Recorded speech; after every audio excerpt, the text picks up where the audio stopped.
कांकेर, शुक्रवार को ग्राम पंचायत आतुर गांव में ग्रामीणों को साइबर क्राइम एवं यातायात संबंधी जानकारी दी गई।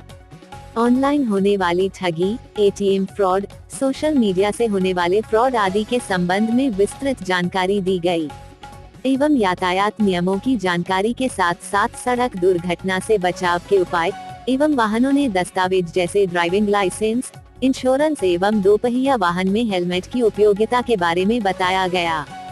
कांकेर से लक्ष्मी नारायण सिन्हा की खास रिपोर्ट। छत्तीसगढ़ और बस्तर के तमाम खबरों पर हमारी नजर, आपकी खबर हमारी कलम। बस्तर के तमाम छोटी बड़ी खबर से हमेशा अपडेट पाने के लिए अभी हमारे बस्तर न्यूज यूट्यूब चैनल को जरूर सब्सक्राइब कीजिए और वीडियो अच्छा लगे तो लाइक और कमेंट जरूर कीजिए। आज समय विशेष में बस इतना ही। कल फिर हाजिर होंगे नई खबरों के साथ। मुझे इजाजत दीजिए। नेहा श्रीवास्तव, धन्यवाद।